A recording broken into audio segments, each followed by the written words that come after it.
Selamat malam. Ramai orang bertanya, berapa agak-agaknya gaji ahli parlimen penuh masa? Ahli-ahli parlimen yang dipilih oleh kita melalui undi itu sebenarnya pekerjaan utama mereka ialah ahli parlimen. Apalagi kalau bukan ahli parlimen. Banyak tugas mereka. Tugas yang selalu kita fikir adalah melawat kawasan, memberi ucapan, meluluskan projek, memikirkan projek, apalagi ya, menyelesaikan masalah penduduk setempat.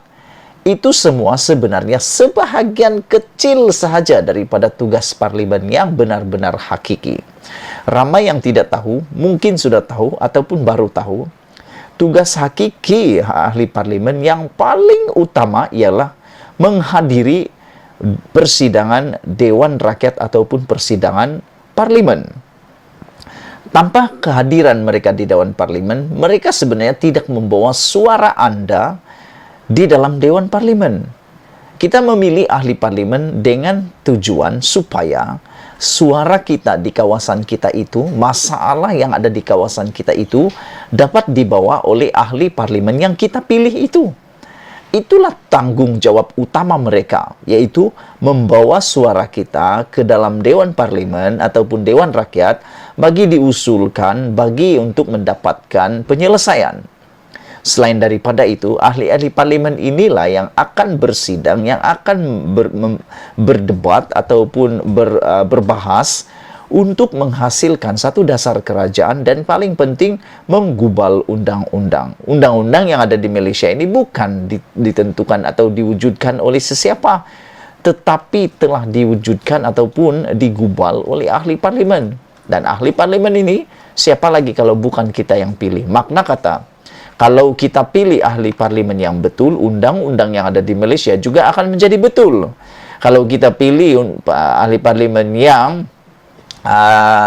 yang kurang baik ataupun tak baik langsung, maka undang-undang yang juga kita akan hadapi, dasar yang kita hadapi juga adalah tak baik sangat.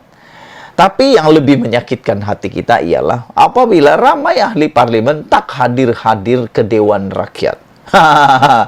Jadi itulah malam ini aku nak sajikan kepada kamu semua, aku nak kongsikan kepada kamu semua, siapakah ahli parlimen yang kaki ponteng, yang selalu tak hadir. Kalau macam pergi ke sekolah, mereka ni mungkin sudah layak dapat surat amaran 1, 2, atau tidak 3 kerana tak hadir kelas.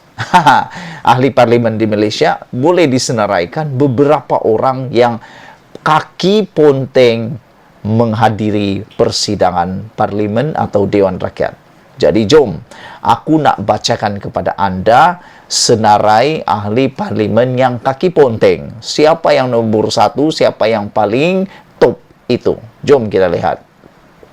Satu badan pemerhati telah diwujudkan bagi mengenal pasti ahli parlimen kaki ponteng. Daripada Malaysia kini. Ahli parlimen Pagoh Muhyiddin Yassin mencatatkan kehadiran sidang Dewan Rakyat yang terendah untuk tahun lalu dan setakat tahun ini. Wow, rupa-rupanya Muhyiddin Yassin adalah juara kepada ketidakhadiran di Dewan Rakyat yang terendah tahun lalu dan setakat tahun ini. Ia menurut inisiatif MyMP yang mengeluarkan apa yang dinamakan sebagai senarai ahli parlimen B15 semalam. Paling bawah dalam senarai adalah bekas Perdana Menteri kita Muhyiddin Yassin, kata MyMP.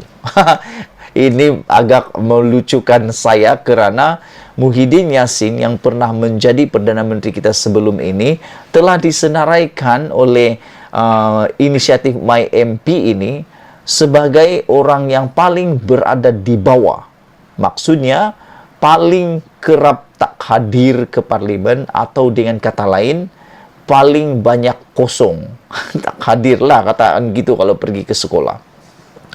Usaha untuk mendapatkan komen dari pejabat Muhyiddin setakat ini masih belum membuahkan hasil menurut laporan ini. MyMP berkata selain Muhyiddin, turut termasuk dalam senarai B15 adalah bekas Perdana Menteri Malaysia Dr. Mahathir Mohamad dan Perdana Menteri Muhyiddin Yassin. Wah, ini satu kejutan besar. Yang mana dua-dua orang yang disebut ini adalah bekas-bekas Perdana Menteri kita. Tak heranlah kalau Dr. Mahathir nih, dia ada banyak kali masuk hospital. Dan selain daripada itu, mungkin karena usianya yang sudah menjangkau 97 tahun itu. Jadi itu sebabnya perlu dipikir-pikirkan. Berapakah umur ahli parlimen yang perlu dihadkan untuk tidak lagi menjadi ahli parlimen? Karena lihat sajalah ketidakhadiran yang begitu kerap karena mungkin faktor usia. Tapi Muhyiddin Yassin, aku pun tak pasti, belum dapat apa-apa makluman komen daripada pejabatnya. Bagi kehadiran terbaik, siapa? Tahniah, Anwar Ibrahim memiliki kadar kehadiran 92,86%, sementara bekas Perdana Menteri Najib Razak 50% sahaja. Yeay! Kita ingin ucapkan tahniah kepada Anwar Ibrahim kerana memang layak menjadi bakal Perdana Menteri. Kenapa? Dia telah mencapai memiliki kadar kehadiran sebagai ahli parlimen paling kerap hadir 92,86%. Inilah contoh teladan yang patut ada kepada seorang pemimpin, ahli politik maupun ahli parlimen atau Perdana Menteri di Malaysia. Lihat, Dr. Mahathir dan Muhyiddin tersenarai sebagai yang paling kerap tidak hadir, juga Najib Razak sebanyak 50%. Dan mungkin akan lebih merosot lagi apabila Najib sudah masuk penjara. Karena setakat ini kedudukannya sebagai ahli parlimen masih dikekalkan. Jadi kalau dia tak dapat hadir lagi, ini akan menyebabkan kehadirannya akan menjadi lebih lagi teruk. Baik, kita teruskan. Jadi kita ingin ucapkan Anwar Ibrahim tahniah kerana memiliki kehadiran yang terbaik 92,86%. Namun kami fikir kehadiran Najib akan menurun nanti menurut MyMP. Ya, samalah dengan saya punya jangkaan. Sejak Julai 2021, Dewan Rakyat mula mencatat kehadiran di Hansard transkrip rasmi Parlimen. Malaysia kini cuba mengesahkan dapatan MyMP dengan merangkumkan kehadiran Dewan Rakyat menggunakan device program percuma untuk pengguna GitHub dan melakukan pengesahan lanjut secara bebas. Walaupun senarai MyMP itu dinamakan B15, ia hanya menyenaraikan 14 nama. Berdasarkan senarai Malaysia kini, 16 ahli parlimen dengan kehadiran terendah adalah seperti berikut. Di pertama adalah Pago Mahyadin Mat Yassin daripada Perikatan Nasional Parti Bersatu, kehadiran 23. Larut Hamzah Zainuddin 24. Kepala Batas Rizal American Nain American 25. Miri Michael Teo Yukeng 25. Marang Abdul Hadi Awang 26. Sempurna Muhammad Safi Abdal 29. Lahat Datu Mahyadin Muhammadin Ketapi 30. Bera Ismail Sabri Yaakob 31. Ismail Sabri Yaakob pun tersenarai 31 kali sahaja hadir. Tak apa. Sembrong Hisamuddin Hussein 31. Tenggara Ahmad Adam Baba 31. Lengkawi Mahathir Mohamad 32. Padang Terap Mazir Khalid 33. Tawau Christina Liu Chin Jin 33.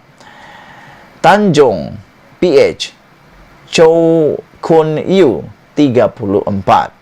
Bukit Gantang Syed Abdul Hussein Hafiz Syed Abdul Faisal 34. Dan Tambun Ahmad Faizal Azumu 34. Secara keseluruhannya, jumlah ini dimenangi oleh parti daripada Perikatan Nasional sebanyak 1, 2, 3, 4, 5, 6, 7 wakil daripada Perikatan Nasional yang tersenarai di sini. Di tempat yang kedua pula ialah Barisan Nasional dengan bilangan jumlah 1, 2, 3, 4, 5 orang. Dan di tempat yang ketiga adalah daripada Pakatan Harapan, Pakatan Harapan, iaitu 1, 2, 3, 4 orang wakil. Tapi yang paling mengejutkan kita adalah di tempat pertama dengan kehadiran 23 ialah Mahyadin Mat Yassin, dan di tempat kedua juga dari Perikatan Nasional adalah Hamzah Zainuddin. Sekian dulu perkongsian untuk kita semua. Itulah seperti yang aku cakap tadi. Ahli parlimen adalah orang paling penting dalam kawasan kita yang akan membawa nama ataupun membawa suara kita di parlimen. Malaysia kita punya, kita jaga sama-sama. Kau yang pilih mereka, bukan yang mereka pilih Anda. Bye-bye.